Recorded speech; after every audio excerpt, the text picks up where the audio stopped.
In ancient Greece, beauty wasn't just admired, it was measured. Think of sculptors like Polykleitos, who set down a canon of proportions, a guide to how the body could echo balance and order.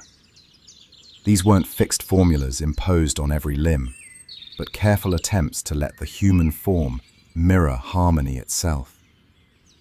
Imagine living in a world where your reflection wasn't judged by fleeting fashions, but by how closely it aligned with proportion and grace. Tonight, we step quietly into that world, where the pursuit of beauty shaped daily rituals, beginning in the stillness of dawn. Welcome to the Timeless Storyteller channel, where history becomes your quiet companion. Here, we slow down time to share gentle, immersive tales from the past. Stories of discovery, mystery, and everyday life, told softly to help you unwind.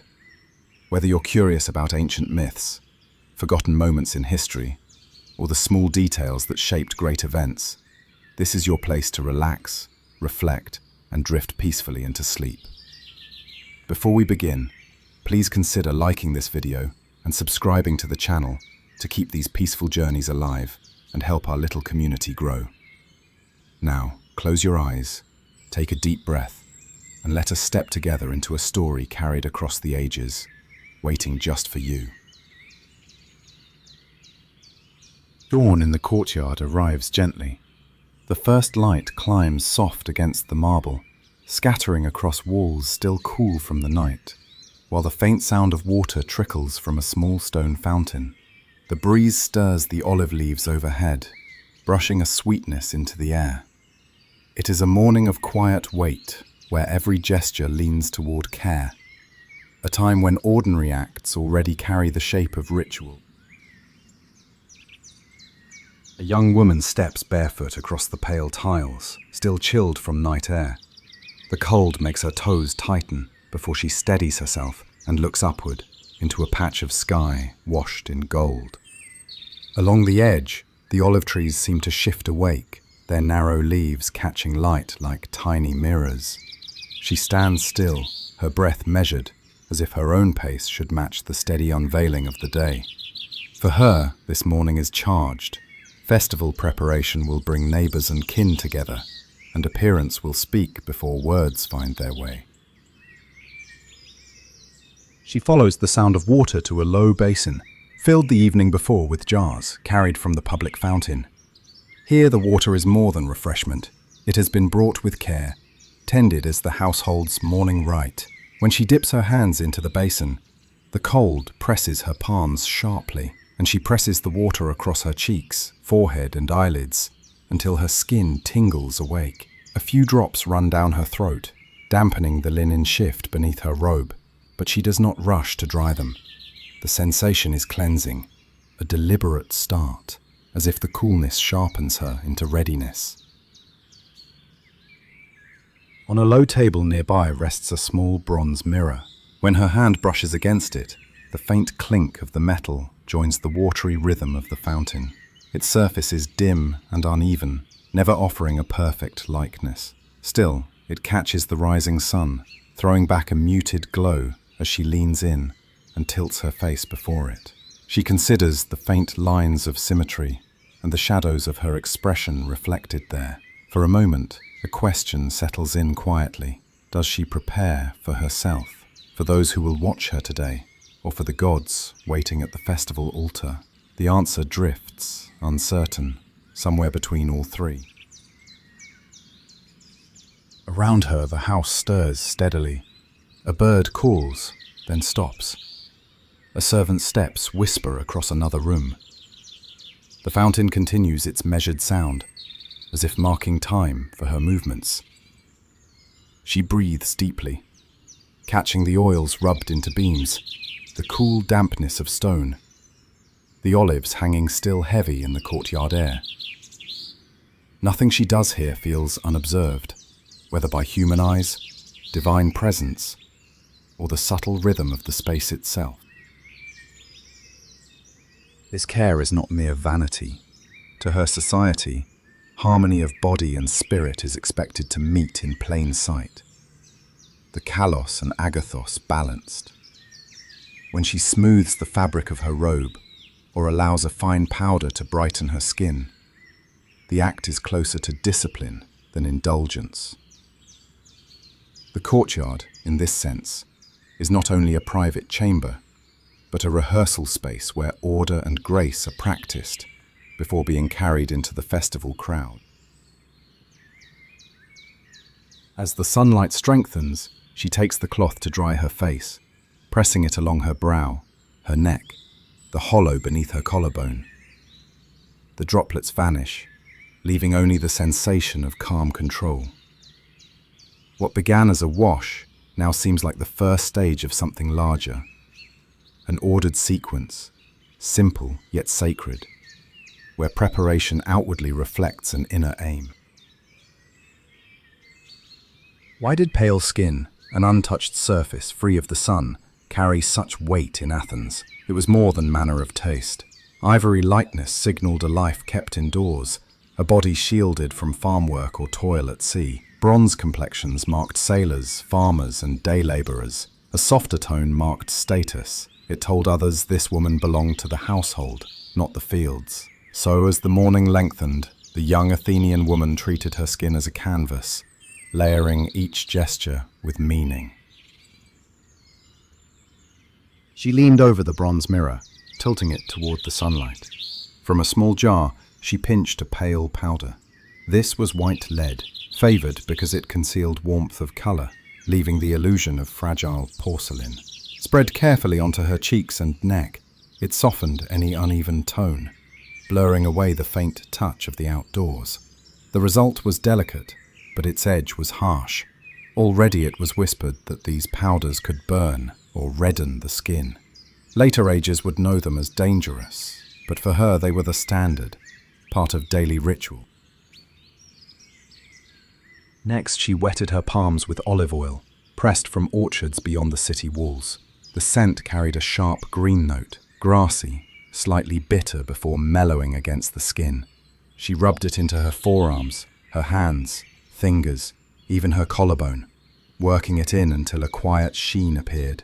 Olive oil was food and offering, yet here it served as polish and cleanser, making skin supple and bright, as if the body itself might echo smooth marble. The oil soaked into her skin with warmth, leaving it soft, but also gleaming under the morning sun. Beside the oil rested a small lump of beeswax, pale as honey. She warmed it between her fingers before smoothing it along her brows, taming their curve. At times, a bit of wax caught and pulled stray hairs free. This was no grand depilation, but a methodical tidying, a sign of restraint. The arch of the eyebrow, disciplined, controlled, was visible proof that she belonged to order, not disorder. Even in something so small, character was meant to show. Then came colour, though only in quiet touches. From a dish she lifted a trace of cinnabar, ground red, pressed softly against her lips for a muted warmth of life. Another vessel carried antimony or soot from pine, used to darken or lengthen the eyebrow line. Together, the pigments sharpened her features without excess, careful not to veer into boldness. In Athens, vivid display was not praised. Moderation in everything, even beauty, was the rule. These pigments were signals of refinement, showing correction without flaunting colour, a cultivated restraint that others could read instantly. Every action formed part of a larger code. Beauty and virtue were not separate, but bound together under the word kalokagathia, the beautiful and the good. Pale skin suggested modesty. Oil-smoothed arms suggested care and discipline. Shaped brows revealed composure. Cosmetics were not painted for vanity. They were evidence, visible proof that one's inner pattern matched the outer form. A careless face could suggest a careless spirit, a polished one, a self-mastered. Her skin, once ordinary, now spoke, carrying messages of order, harmony, and worth.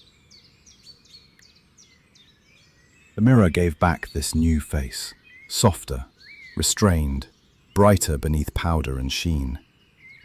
To her community, it would mark her as properly tended, belonging to her household's place.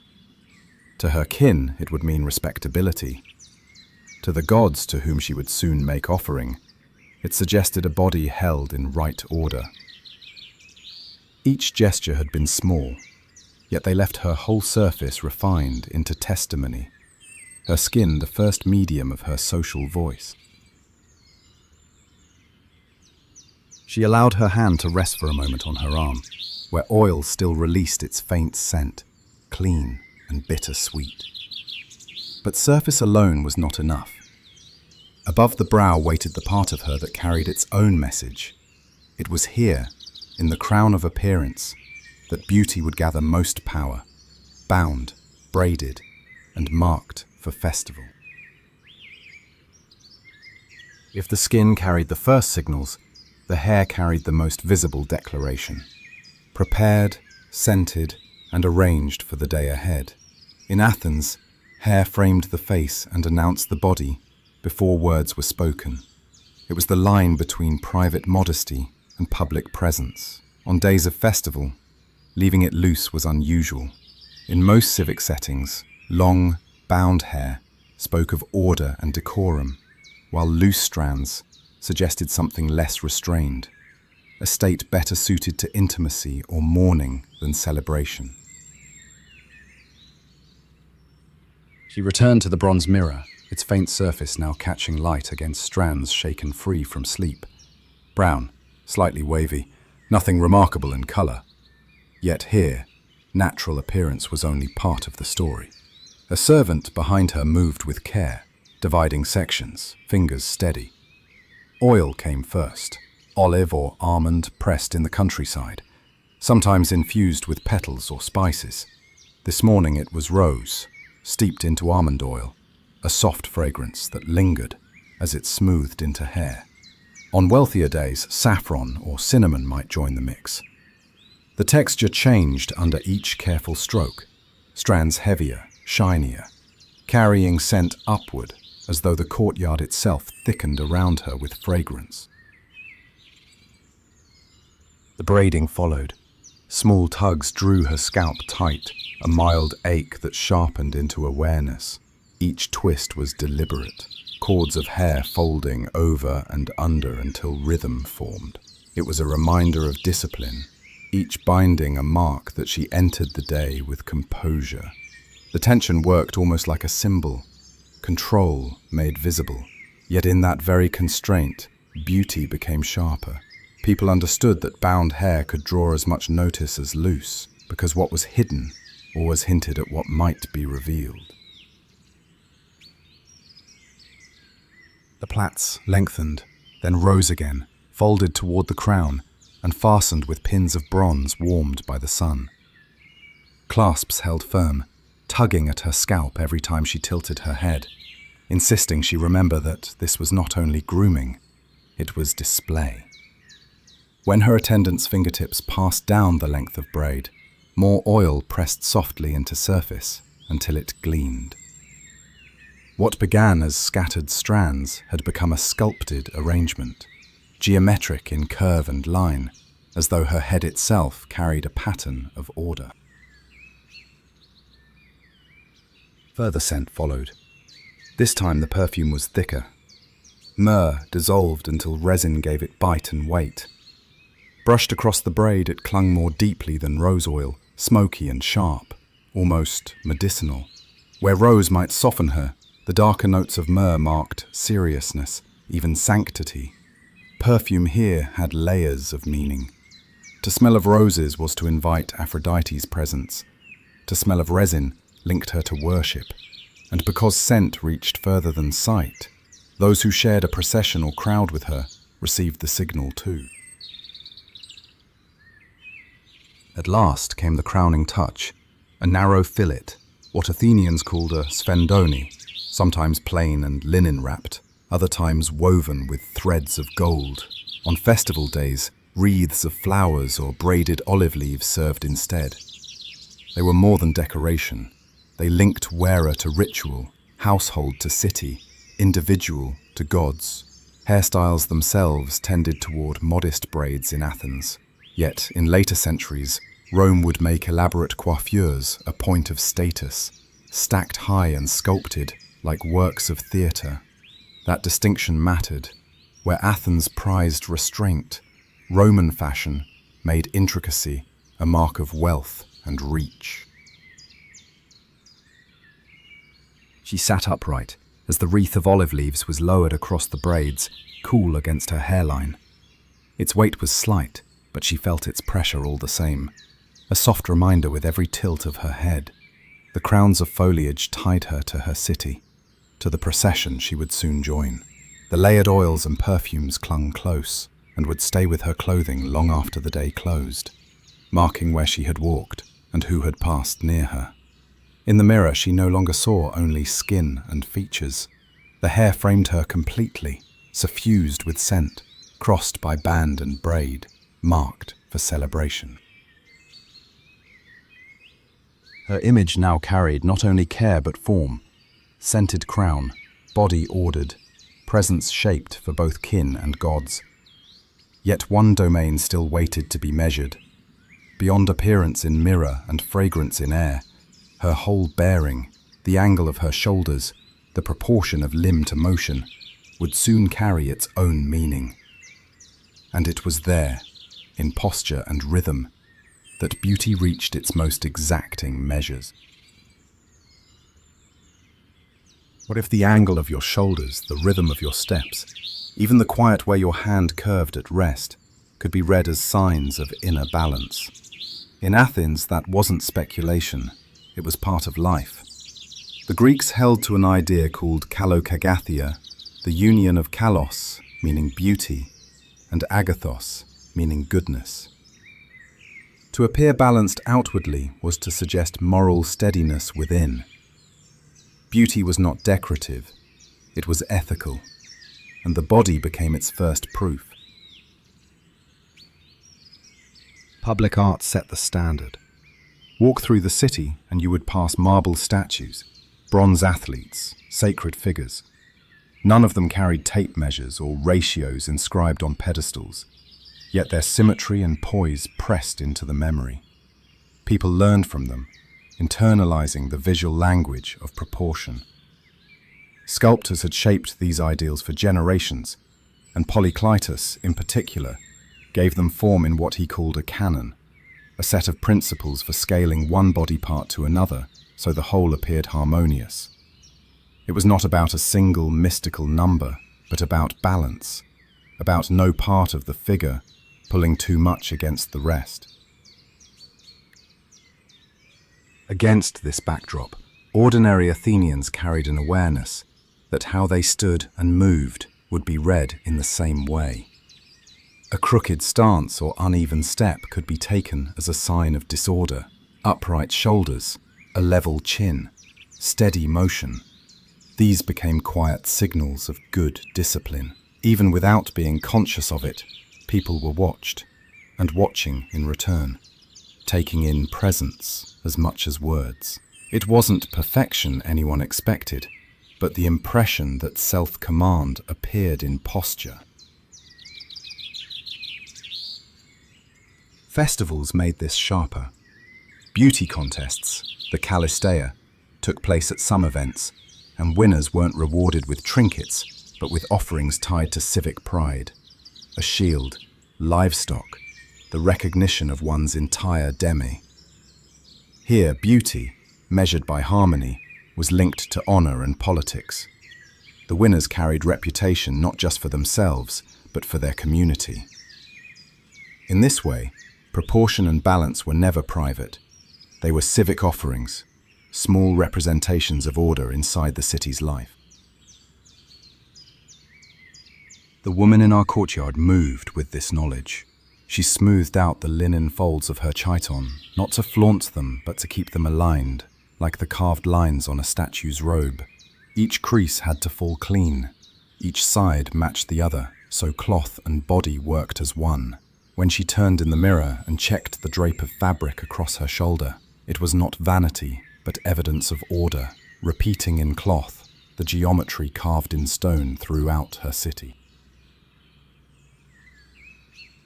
Her smallest gestures carried the same weight. Feet placed close and softly aligned, not wandering apart.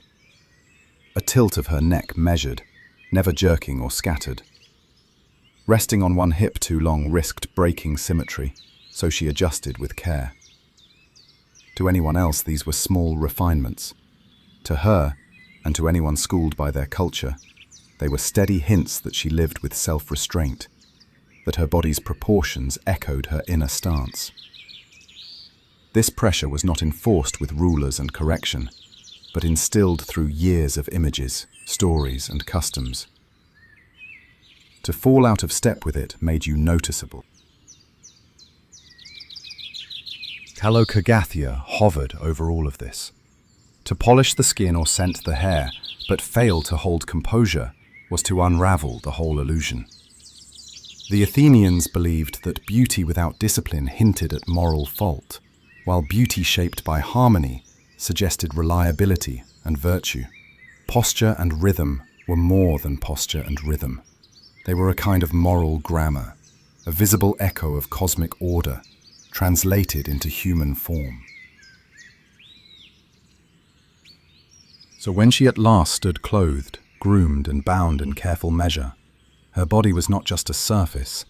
It became part of a larger language, one her peers would understand without a word spoken. Each step she took into the festival became another line written in that language, offering assurance of her family's respectability and her place in the civic whole. But still, even with measured proportions and practiced composure, there was another highest standard. The Athenians looked not only to sculptors or to one another, but to a figure whose image lived on temple walls and in tales sung at night, the one whose form defined beauty itself. Yet beyond powders, braids, and the careful balance of posture, one presence remained constant in the lives of Athenian women. Aphrodite, goddess of beauty. She was not remote, existing only in temples or hymns, but an ever-present measure of refinement itself. In festival preparations, or in the quiet moments before departure, her image hovered like a silent comparison. Each gesture of adornment, whether a touch of powder or the binding of hair, moved with the awareness that it echoed, however faintly, a divine pattern. In the stories told about her, Aphrodite embodied allure paired with restraint, attraction mingled with dignity. The mortal response to such an image was never simple. Imitating her too closely risked overstepping, while turning away entirely missed the point. Athenians lived within that paradox. To reflect her was necessary, but to imagine equality with her was unthinkable. The tension was visible in art itself. Draped statues suggested her hidden power. Unveiled ones, rarer, made the presence of beauty unmistakable. One such moment, Praxiteles' Aphrodite of Knidos, is often named as the first monumental female nude in Greek sculpture. It set a precedent that carried far beyond its city, showing both the daring and the reverence of placing divine beauty in unveiled human form. Walk through Athens and her traces appeared everywhere. Small terracotta figurines rested in household corners, softened by local artisans. Sanctuaries held marble or bronze work touched by celebrated sculptors, each carving shoulders, hands, or the gentle arc of a hip into a shape meant to refine the eye. Even on pottery passed from hand to hand at weddings or public meals, she appeared, sometimes adjusting her hair, sometimes stepping into the presence of other gods. In every medium, her outline trained people to recognize her. Even without inscription, the tilt of the head or the drape of cloth identified her instantly. These images acted as shorthand for qualities mortals longed to embody. Rosy cheeks, smoothed by pigment, lips faintly curved without exaggeration, skin bright and imagined unweathered, shoulders drawn with a softness that marble alone seemed unable to create. Mortal women knew such features could not be reproduced completely. The point was not to become her, but to echo her presence until their own bodies carried associations of her grace. A mirror in a quiet courtyard, paired with powder or oil, served that purpose well. To align oneself even slightly with her features was to demonstrate refinement and to suggest a relationship with cosmic order. Adornment carried devotional weight. The wreath that pressed against braided hair did not mark only civic festival. It also attached the wearer, however humbly, to Aphrodite's realm. Perfumes chosen for the body, rose, saffron, or the sharper smoke of myrrh, were not mere luxuries. Each carried ritual meaning, a gesture toward the goddess's favor. In this way, appearance was not separated from worship. Personal preparation merged with sacred ritual, until the two felt inseparable. The fragrance leaving her hair or the pattern of folds in her robe became visible and invisible offerings alike. Her image also reached beyond Athens. In later centuries, the Romans absorbed her and gave her new name and context as Venus. They drew on the same Greek forms but adapted them for their own culture. For them, she was not only the model of beauty, but even the ancestor of emperors, invoked through shrines such as Venus Genetrix. The rosy skin and gentle tilt of head were repeated in mosaics and frescoes across Roman homes. Her forms reshaped slightly, but never abandoned. Through their cults, art, and household imaginations, her legacy deepened and multiplied, carrying Greek ideals into Roman power and beyond. The young woman adjusting her wreath and smoothing her robe could not know these later histories. For her, the mirror showed a reflection arranged with patience and scented care, one that seemed to hum faintly with the goddess's presence. She felt no illusion that the likeness matched. She knew that distance was unbridgeable. Yet, to see her own figure shimmering faintly in the outlines Aphrodite set before her was to claim a place in a chain of echoes stretching across generations. Powder, scent, and braided hair became more than appearance. They became participation in a quiet tradition of balance. When she lowered the mirror at last, she did not set aside what she had prepared. The qualities she had assembled, color of skin, texture of hair, alignment of form, spoke not only to her household or to her city, but to the ideals that shaped their world.